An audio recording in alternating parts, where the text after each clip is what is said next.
is the Philosophy Junkie, and I welcome you today to philosophize alongside me. If you end up liking this episode or any other episode on this podcast, check out our website, link down below. You can find summaries and even transcripts for each and every show there, and also a link to support us. Visit us on Instagram and Twitter at the Philosophy Junkie and at the Phil Junkie.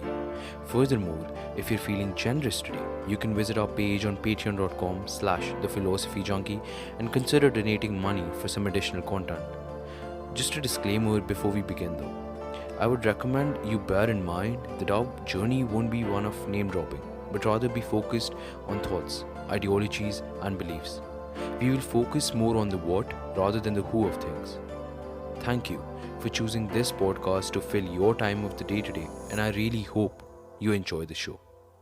My guest today has been a leading political expert on South Asian issues, especially pertaining to India and Pakistan. He's a French political scientist who is currently teaching at one of the most established political science and international relations institutes in the world, Sciences Po. It is an honor to have you on the show, Dr. Christophe Jaffrelot. Thank you. Thank you for inviting me. I've been meaning to invite you for a long time now. I first got into your research when I read your book on the same regarding Hindu nationalism and Indian politics. So what I've seen is that you started researching, and for almost all your career, you've been researching about Indian politics. So, would you like to expand on how you got into, first of all, like South Asian politics, and then moved on and decided that India and Pakistan would be my focus? Well, this is a very old story now because I was initiated into South Asian cultures by my philosophy teacher when I was 18, when I was in high school. And I read on Buddhism, Sufism, Hinduism, and the social religious reform movements, which took shape in the late 19th century. In fact, in the early 19th century itself, Brahmo Samaj and Arya Samaj. And when I joined Sciences Po, when I joined the university, I had to find a kind of intersection between this interest in religions of South Asia, and political science. And that's how I started my research in the 80s, in the mid 80s, on Hindu nationalism. I went to India in 84 for the first time, and that was the beginning of the Ayodhya movement. 1984 is the first time demonstrations took place for, as they said, liberating God.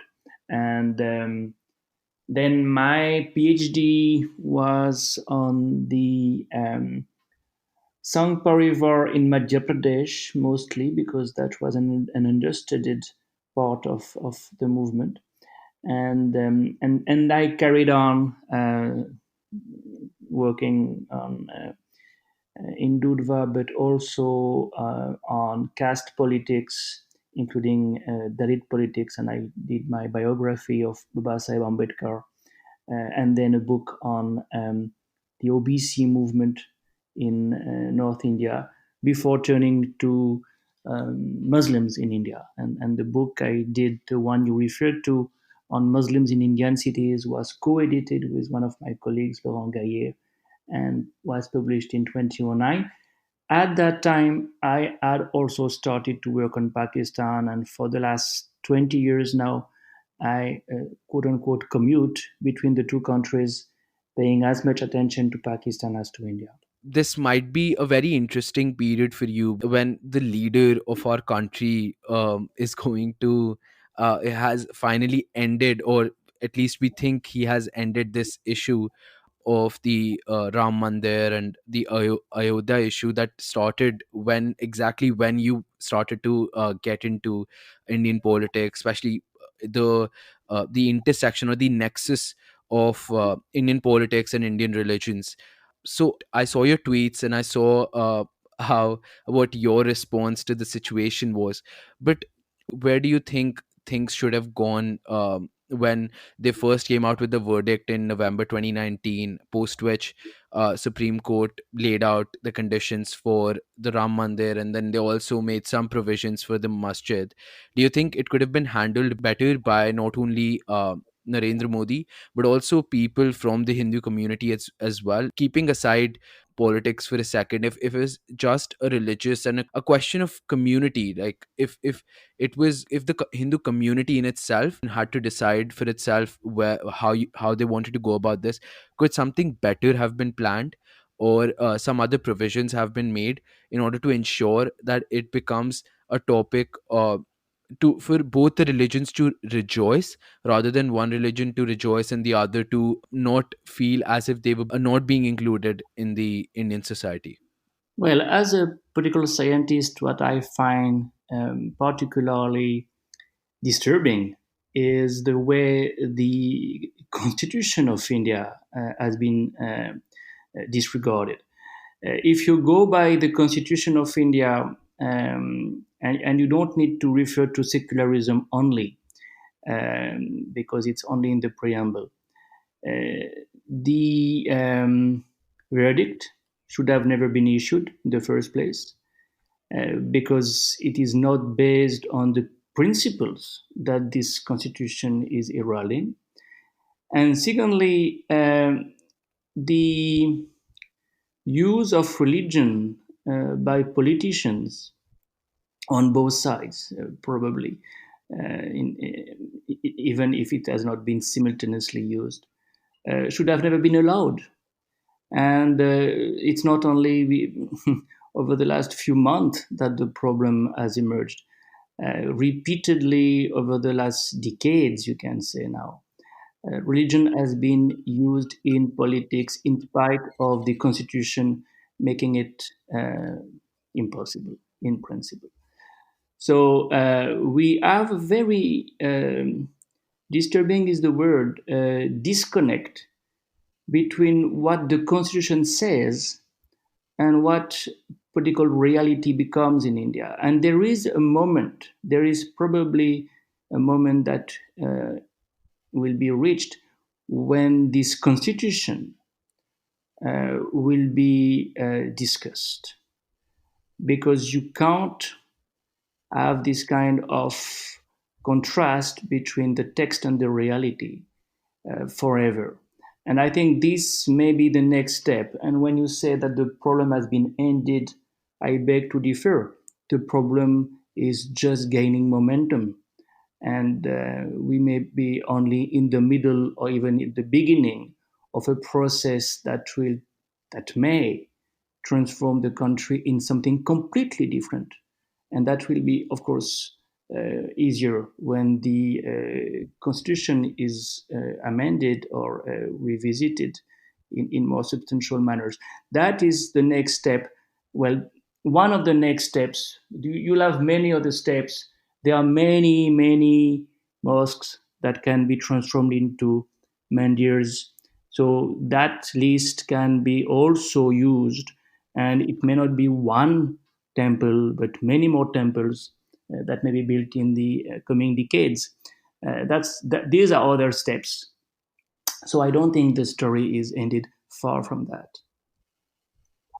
If I remember correctly, there's this petition, rather a PIL now. The petition has been officialized in a manner, and it has been filed as a PIL in the Indian Supreme Court. They want to remove secularism as a word from the Indian preamble. So the process has definitely begun, where BJP, what they promised in their party talks and to the public when they first came to power in 2014, and they have been promising this when they first came into power back in the 1900s as well, that they would bring about Hindutva and Hindu nation. So I think the process has definitely begun, and I definitely agree with you. I think this would be the right point to get into our actual conversation today, which is regarding crony capitalism in the country. And it has seen a very good rise in recent years, especially since BJP has come into power. It's definitely there as well during the scams that occurred under Congress and under other governments back in the early 2000s. But crony capitalism in India has become more of a concept after the 1991 LPG policy that came out. So before we get dive into what crony capitalism is, would you how would you explain capitalism as a theory, and how does capitalism correspond to less government oversight and a more libertarian political structure? So not just an economic policy, but rather also a political endeavor. Well, in principle, capitalism is based on market economy. And chronic capitalism, in that sense, is a kind of pathology of capitalism, because chronic capitalism means that market forces do not decide, do not prevail. Other forces, political forces, and other relations, a nexus between businessmen and politicians, prevail or at least interfere with market forces. And that's the irony, because most of those who claim that they are defending capitalism tend to also be more business friendly than market friendly, and it's really different. This phrase, by the way, is the phrase Atul Kohli introduced in our vocabulary, and used in a book I have co-edited with him and Kanta Murali, Business and Politics in India, that was published by OUP in New York and in Delhi a couple of years ago. So that's the starting point. Uh, we define capitalism on the basis of market forces, and we precisely have this starting point for understanding chronic capitalism as a pathology of this, a deviation of this. In the case of India, as you said, it's not new. It's not something new at all. And you can say that it was there before 1991. Um, Dhirubhai Ambani would have never been so quickly what he became in the 70s and 80s without close relationships with many leaders, many rulers. But what is particularly interesting is that the 1991 reform was precisely justified by the fact that at last market forces would prevail. At last, liberalization would make capitalism much more authentic in India, and corruption would disappear with the license Raj. So many World Bank economists, so many IMF people, so many free traders kept repeating that if you want to get rid of corruption in India, just liberalize, because the license Raj is the recipe for briefcase economics. The words that Stanley Kochanek used in a very, very famous book of the 60s. Well, ironically, the more you liberalized in India, the more crony capitalism and the more corruption you add. Not only in terms of the number of cases, but in terms of the magnitude of the cases. There is absolutely nothing comparable to the Beaufort cases in the 90s and 2000s and 2010s. The magnitude of the cases were many, many times larger. Why? Why has this pattern crystallized and flourished in such a way? Well, you can argue that the moment you open the economy, you attract big players and you attract foreign players with very deep pockets. And that's one of the reasons why the corruption cases were much larger. The telecom scams, to take only one example, Sukrams kind of money were largely due to the fact that you had international, multinational players in the fray. But another explanation has to do with the fact that gradually not only foreign capitalists but Indian capitalists started to indulge in crony capitalism using their new resources, their new strength, their new affluence, because they became richer and richer. Never forget that the number of billionaires in India just exploded, making Mukesh Ambani, just to name one, someone weighing more than $60 billion, one of the richest men in the world, at least in Asia. So they had new means, they had new resources, and they could use them vis-a-vis the politicians who needed them. I very often cite a quote by Raghuram Rajan that I'm going to read now because it is, in a nutshell, the recipe for capitalism in India. Rajan says, the poor need the savvy politicians to help them navigate through rotten public services. The politicians need the corrupt businessmen to provide the funds that allows him to supply patronage to the poor and fight elections. The corrupt businessman needs the politician to get natural resources cheaply. And that's, by the way, a quote that has been cited by Milan Vaishnav in his very famous book, When Crime Pays. Well, what does it say? It says that there is an interaction, an interrelation, an interdependence between the politician and the businessman, because the businessman needs some favors from the politician who needs money for fighting election. There is no doubt that in the course of time, to fight elections has become a very expensive business. And I use the word on purpose.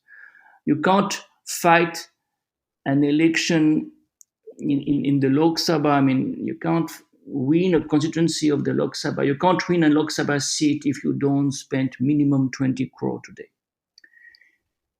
And the last elections were, of course, the most obscene one in that sense.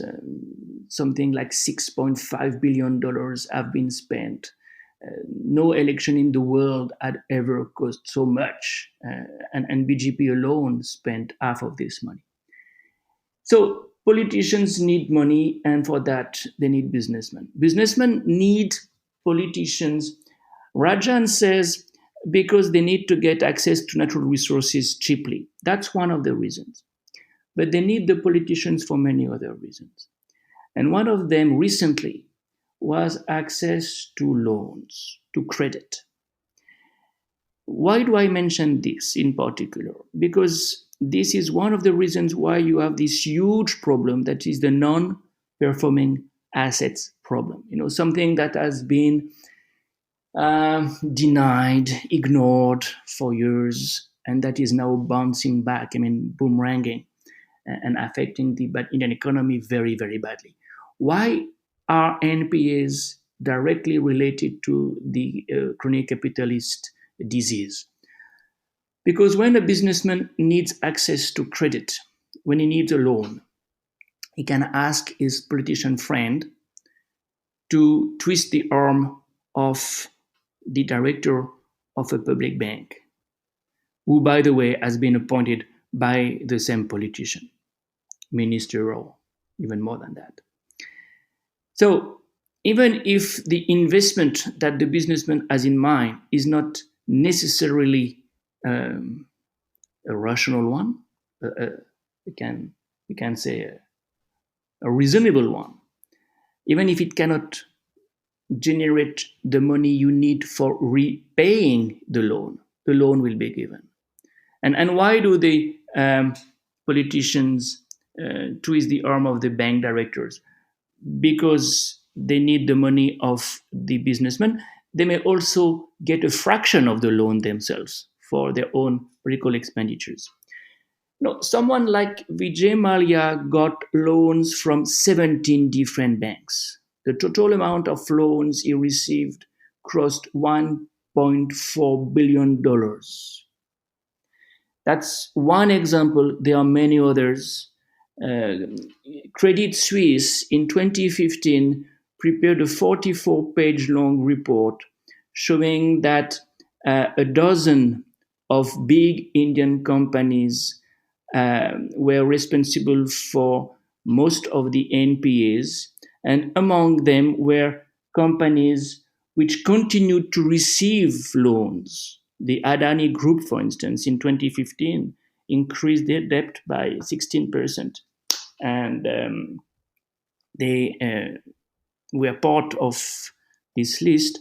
A list, by the way, that is kept secret, and Reverend Rajan could never have the authorization to make it public.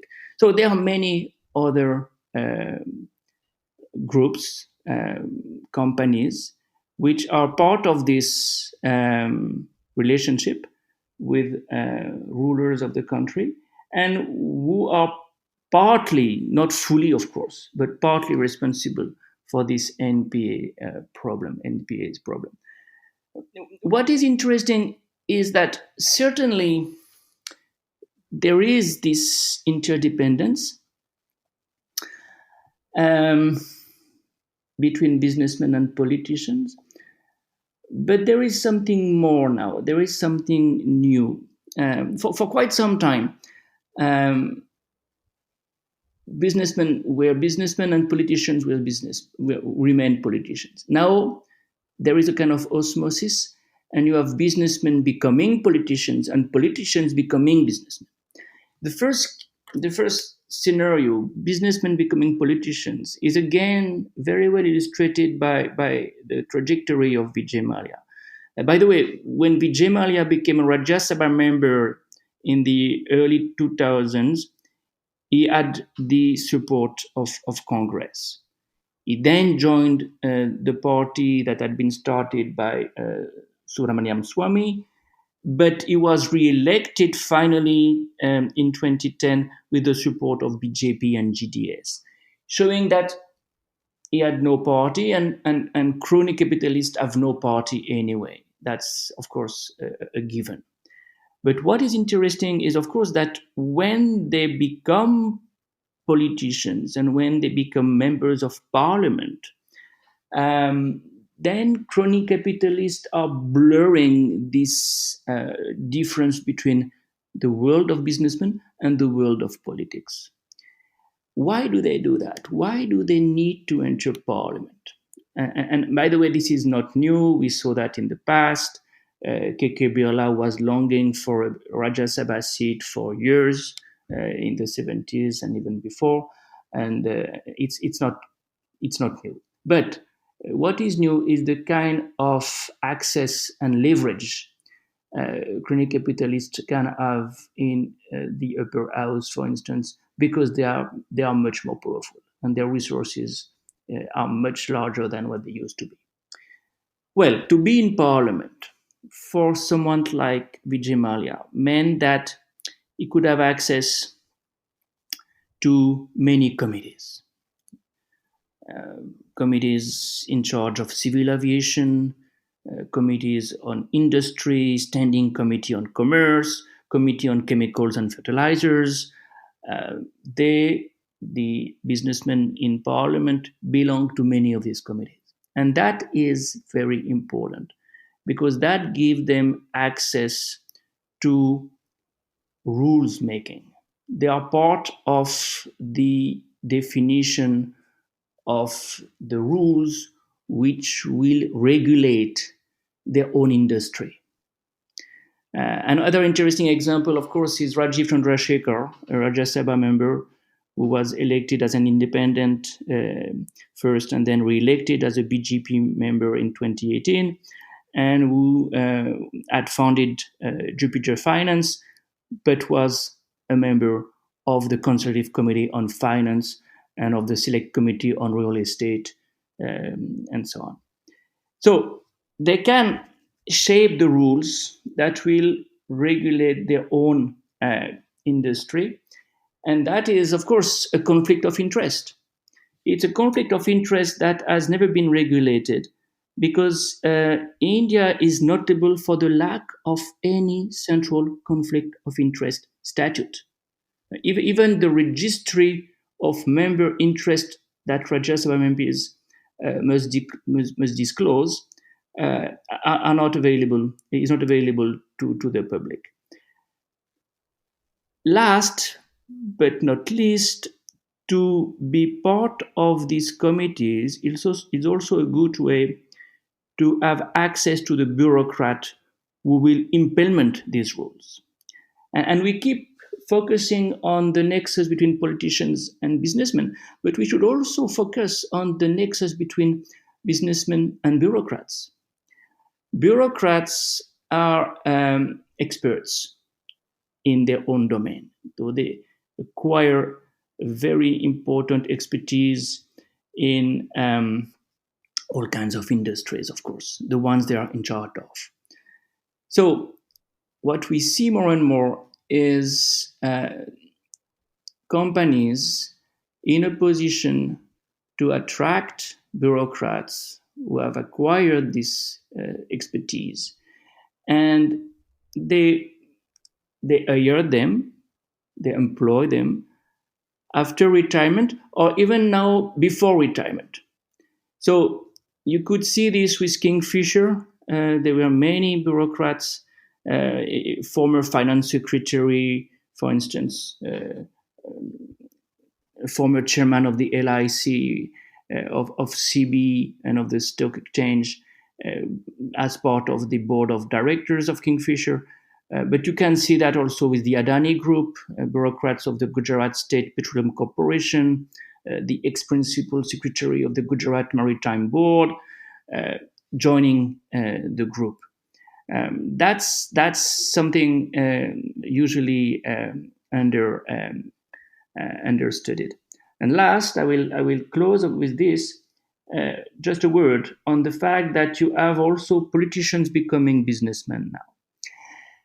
Politicians becoming businessmen, because politics is a business, and that's why it is hereditary in the first place. It's a money-making activity. There is absolutely no doubt about that. And when you look at the affidavits of MPs and MLAs, you see that most of them have become richer in the course of their term, but also because you see, when you are in this position, MP, MLA, ministers, how easy it could be to make money. So we will see politicians investing in all kinds of private activities. It could be security companies, it could be clinics, it could be schools, education, even universities. Where is the problem there? The problem is that why should the health minister of any state fight for a public health system that works if he has private clinics? Why should an education minister do the same for public education if he has private schools? Why should a home minister do the same and make police work if he has security companies to promote?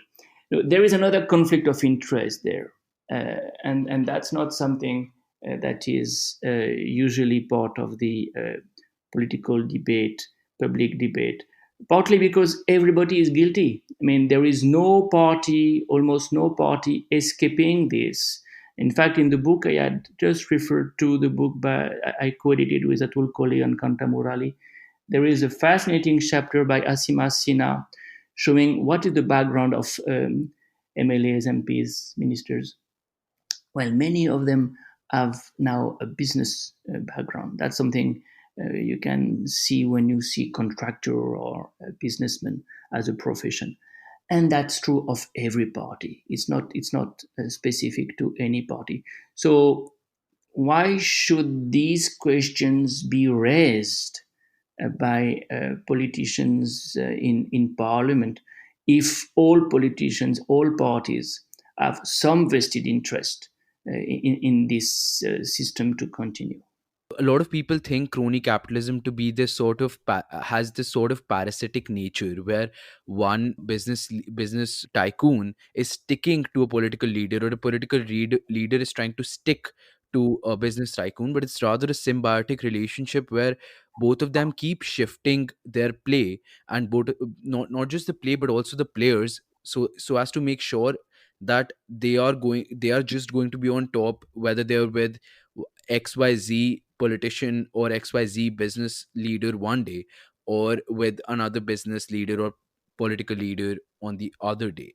It's interesting to see that. And I think Vijay Mallya's case confirms it all, and how during the time of Congress, even he rose to this uh, extremely high level, and achieved so much due to his connections in the political sphere as well as the bureaucratic sphere. When you mentioned the civil servants and how they were being recruited, then Gyanendra Nath Bajpai, who is the Mumbai Stock Exchange former administrator, came to my mind, along with, I think, Piyush Mankand, who is the ex finance secretary. So these people hold certain positions, but apart from that, they have that expertise to further act in favor of not their offices or the offices that they held previously, but now the people that they are working for, and in this case Vijay Mallya. And I think you covered Vijay Mallya in a very great fashion. But how about we talk about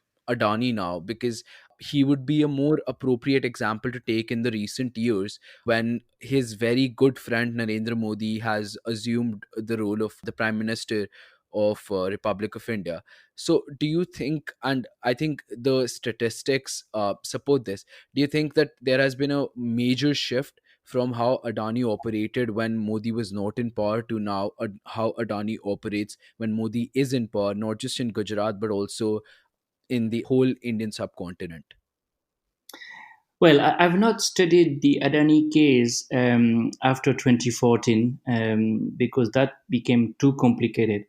But the modus operandum before 2014 was very similar to the standard case. In fact, it's just a difference in degree, not in nature.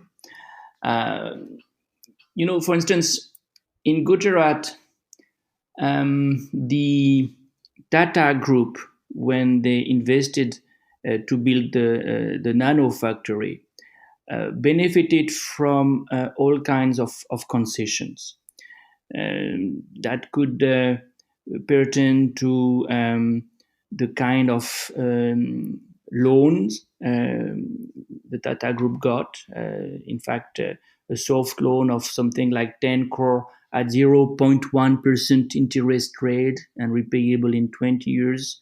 Um, Secondly, it was, of course, related to land.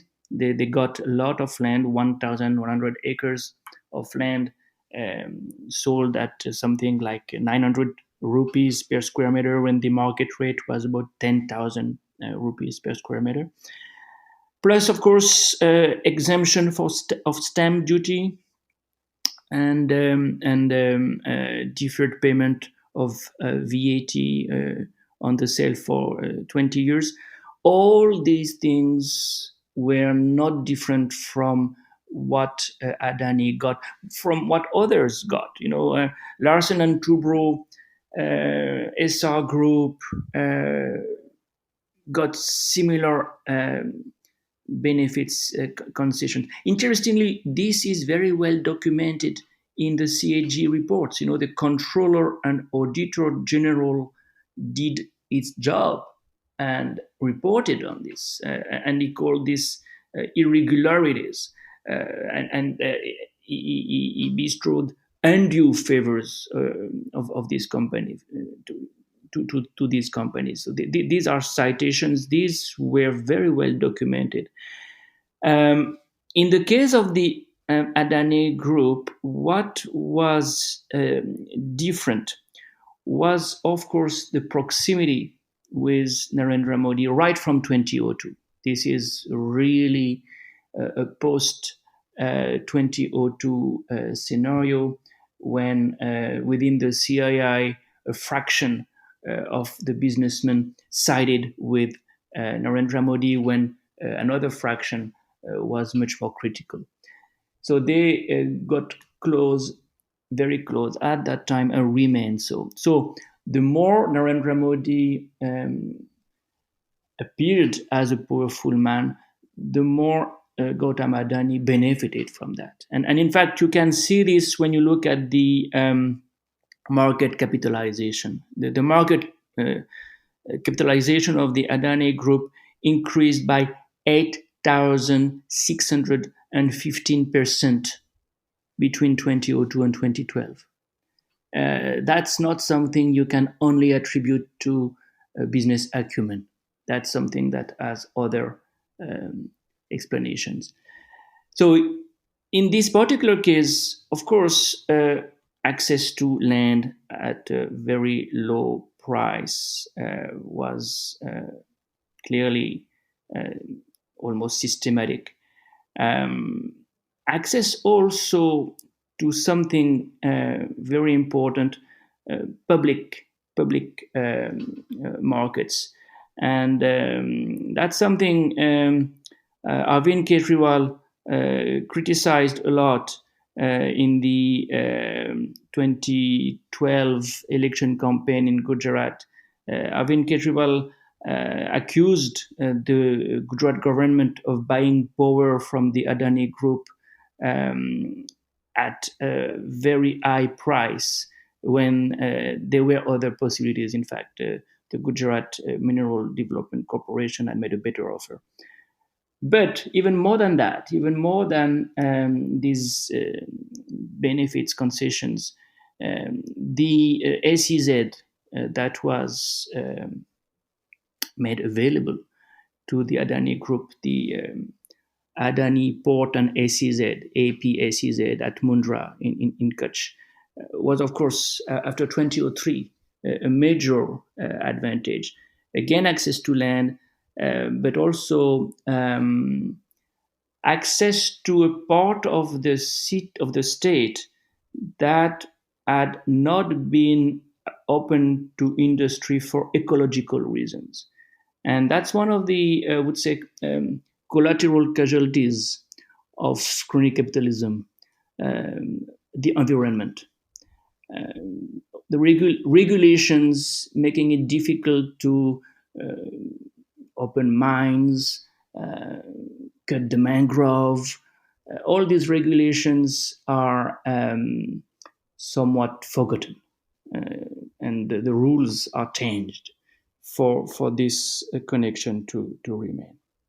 So yeah, that's what I would say for I would say explaining the rise of the meteoric rise of Gautam Adani before 2014, and of course that continued after 2014, and nowadays the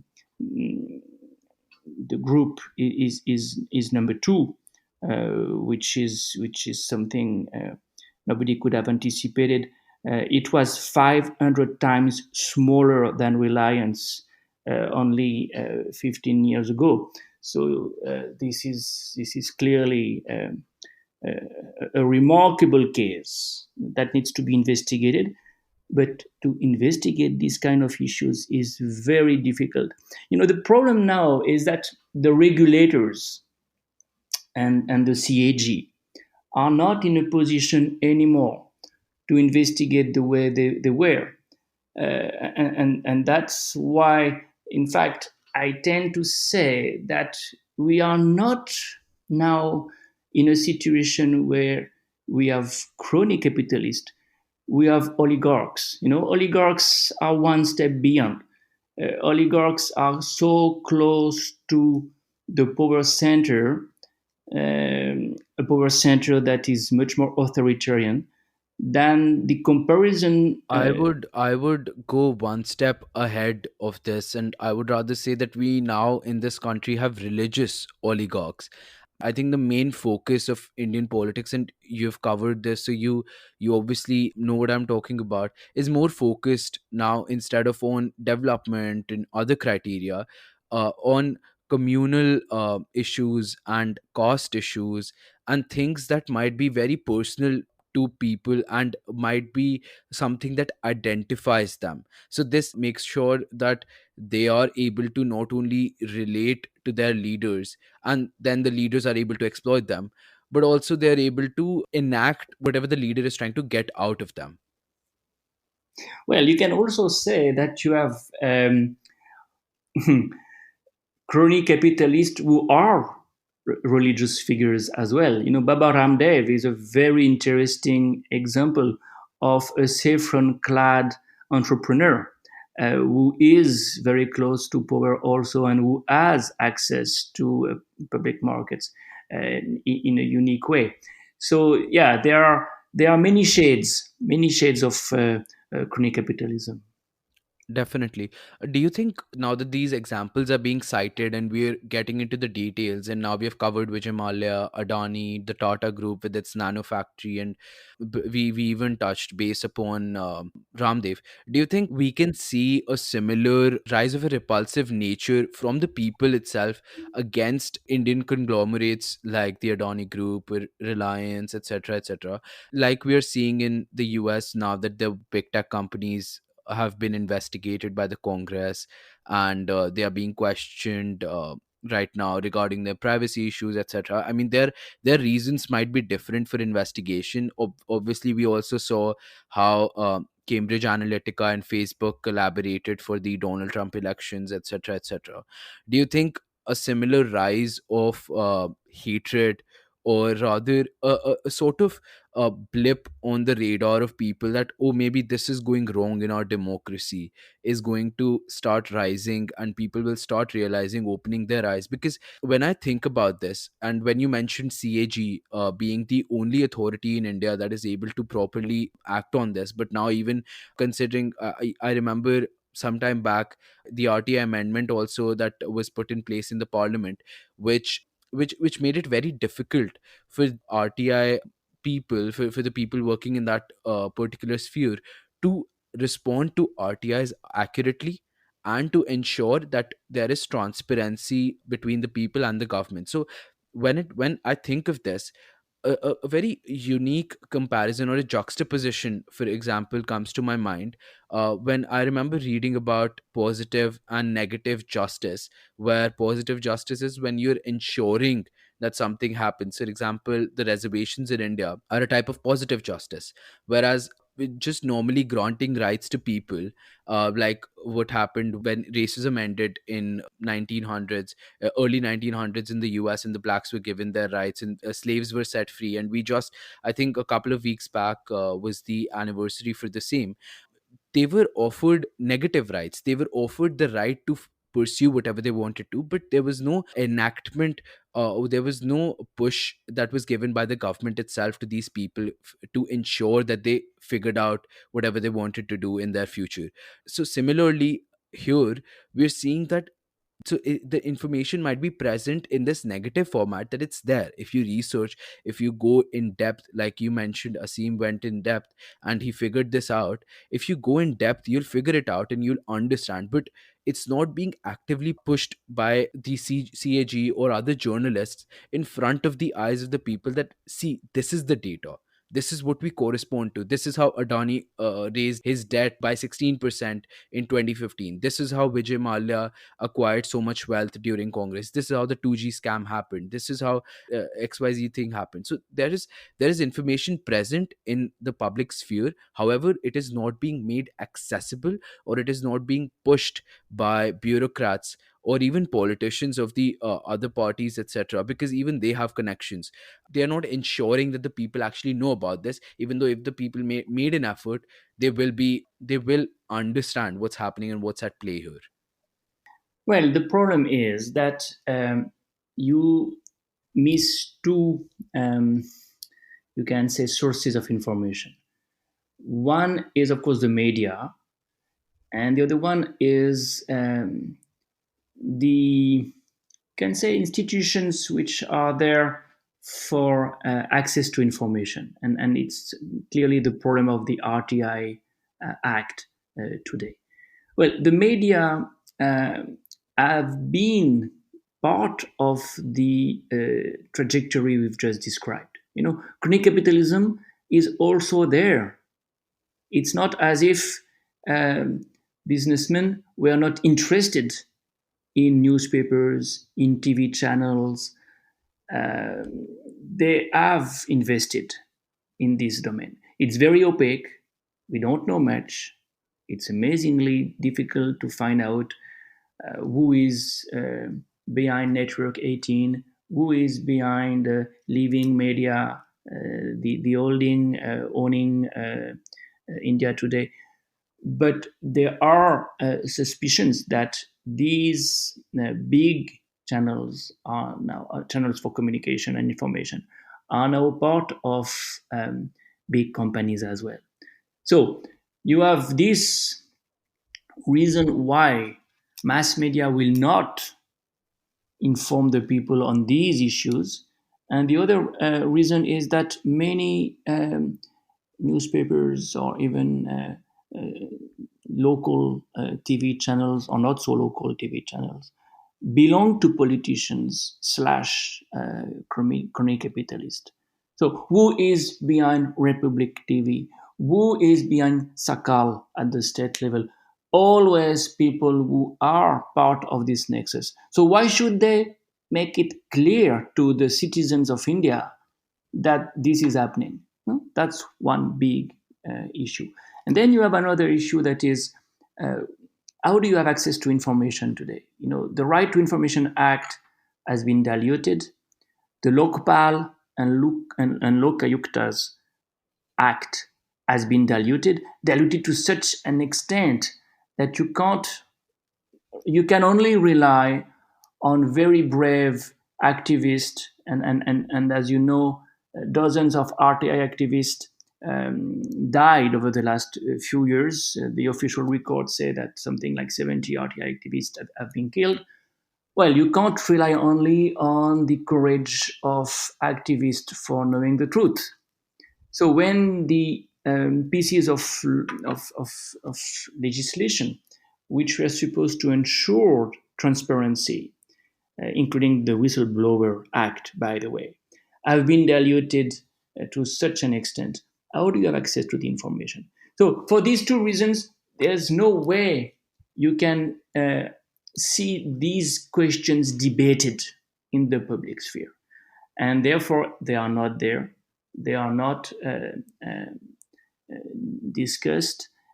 Elections speak about something different. I mean, election campaigns speak about something different, and with the support of the mass media, which are more than happy to again use fear and anger, fear of the other, anger vis-a-vis the other, as the main themes for prime time and prime time TV programs in India are worth watching for this very reason. How can you, to that extent, to such a huge extent, get away with the issues and speak about something else? That's what they do. Yes, so now that we have touched upon this topic, people claim the fourth pillar of democracy to be media in almost every democracy, to be frank. And just like it feels like every other pillar of democracy, be it the judiciary, or be it the executive or the legislative, all of them have been bought by people in some form of the other. In this case of crony capitalism, it basically forms the very definition of crony capitalism, that every section of a democracy is being bought off in order to make sure that the functioning of these crony capitalists is done properly. So I think what people start realizing later on is that even that fourth pillar that they regarded as so supreme and so holy in its sense is also being bought off in a very open manner. I mean, when I think about it, the Reliance Group owns NDTV in a very good format. The Aditya Birla Group owns a very good part of the India Today group. Then I remember Republic TV for a very good amount of time was being run by or backed by financially by a BJP and RSS member. And a lot of these other groups as well. You mentioned Sakal in Maharashtra, who is being financially supported by Sharad Pawar. So all of these various media houses who were supposedly forming the fourth pillar of our democracy and forming the very foundations on which our democracy was supposed to be based, and these were, and you would expect them to, just like I mentioned, pushing out the information to people, removing that cover from it and exposing it properly, like very literally exposing the information to people in order to make sure that the information not only remains in the public sphere but is available to all at the click of a button. They are actively seeking to, instead of unmasking, they are seeking to mask that information and making sure that people don't get it. A good example would be Sudhir Chaudhary and Arnab Goswami, who have been actively supporting Modi and BJP, and they have been receiving a lot of critical reviews from the international media on how they function, etc. And I remember, so when I was reading your paper on crony capitalism in India, convenience capitalism, if I translate it from French, in which you wrote the article, you mentioned how Rajdeep Desai highlighted the truth about the 2014 Indian elections. So can you explain how the Indian elections actually functioned according to him, and what was the truth behind I have read the book by around on the great dance of democracy and how Narendra Modi won the biggest election, and the biggest election campaign was launched by him in 2014. But I think it's everybody's right in India and even abroad to know the truth behind what actually happened during those elections, when it especially pertaining to, we all know how these crony capitalists helped various political leaders to rise to power, but how did the media play its role in this case? Well, the media plays a big role in the sense that populism can only attract so much support. Populist leaders can only attract so many supporters if they have this kind of publicity, and a one-sided and a one-way traffic kind of publicity. So they did play a huge role. Of course, social media played a role as well. WhatsApp groups played a role as well. But never forget that uh, it's still TV that makes the largest impact during an election campaign. Well, a very interesting study by the CMS Media Lab, and there are few NGOs also doing a remarkable work in that respect, show that prime time programs have been uh, mostly dedicated to the ruling party and the Prime Minister of India, even um, um, in 2019 when Narendra Modi was again candidate. 40% minimum of the time during the prime time programs were devoted to one side, to one camp only, because there's no regulation. The same way there's no regulation in terms of conflict of interest in parliament and elsewhere, there is no regulation. Um, there's no um, there is no even playing field. No, the playing field is completely biased in terms of quantity of time, but also in terms of quality. And that's the other problem. Um, we don't see critical anchors asking difficult questions to the rulers. And we mostly see, on the contrary, an amplification of the main themes. That this is majoritarianism in that sense. And that's why I consider that the brand of populism that is now prevailing in India is national populism. A populism that is majoritarian in the sense that the leader embodies the majority community and equates this with the nation vis-a-vis the other. the other being the minorities, but also Pakistan, of course. And the last election showed that not only there was no critical assessment of the policies of the government, but there was an almost hysteric support of what was going on, and no proper interview.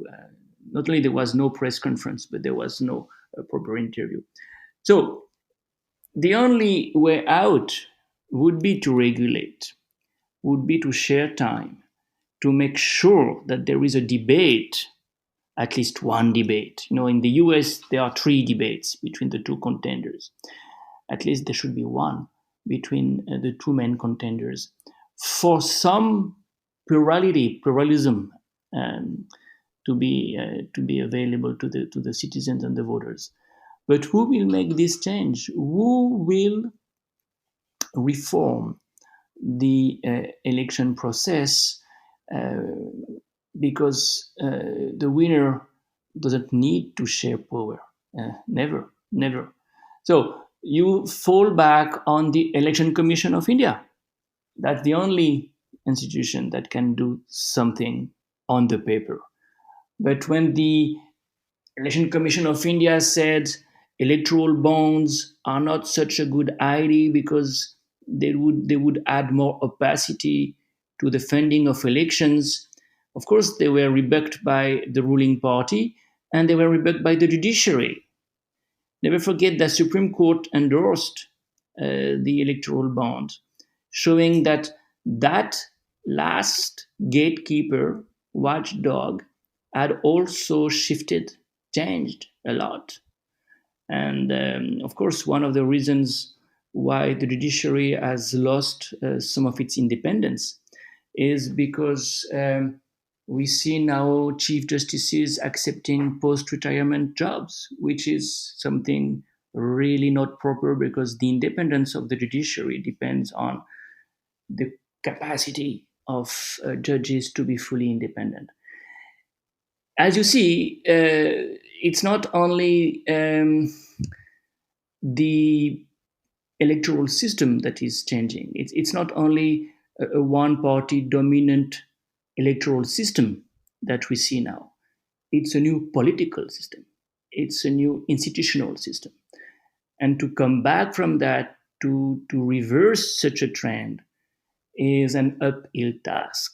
And that may start, but if it starts, it will take a long time. When we think about which party should come to power to remove this sort of a system, and when we start counting their names on our hands, we run out of names because first of all no party has been allowed to rise to that level, and even the parties that did rise to that level, they're just not that competent, and they are themselves involved in such practices. So it's really hard to figure out which person or which political party or which political ideology is pure in its form and not just getting masked for some other purpose in itself. All right, so what sort of books and or rather texts also would you recommend on this topic for further read for not just like our listeners but also me, because I would love to read more on this. Yes, well, among the books I would recommend is the one I have cited already, the one I co-edited with Atul Kohli and Kanta Murali, Business and Politics in India, that was published in 2019, last year only, by OUP in Delhi and in New York. And in this book, I would in particular recommend the chapters by Asima Sinha and by Ram Manohar Reddy. The first one on the sociology of the nexus between businessmen and politicians. And the second one, because it deals with the media and it's on who owns the media in India.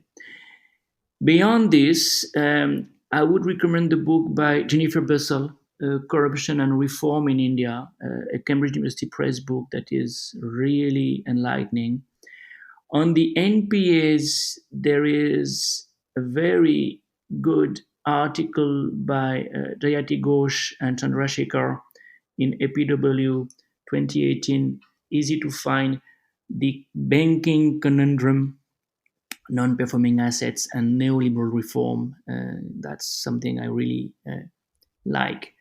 Um, I mentioned the kind of imbalance we saw on TV during election campaigns. The article that has measured this is by the CMS Media Lab, and it's called "It is Modi Driven Television Coverage." A very interesting piece. I mentioned the Credit Suisse study of the access to loans by the Indian industrialists. It's online. Credit Suisse Securities Research House of Debt is the title of this piece.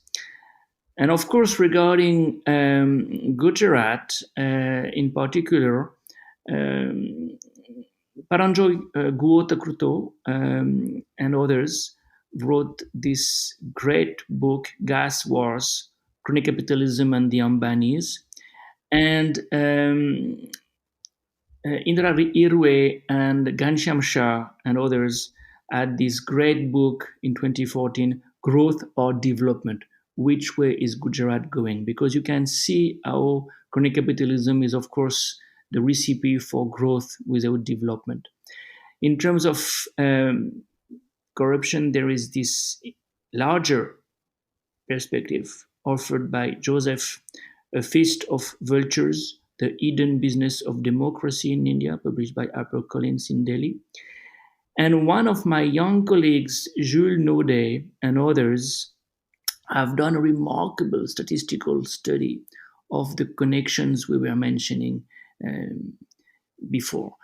One of these papers, one of Jules Naudet's papers, is called Heirs, Corporate Aristocrats and Meritocrats, the Social Space of Top CEOs and Chairmen in India. That was published by Socioeconomic Review in 2018.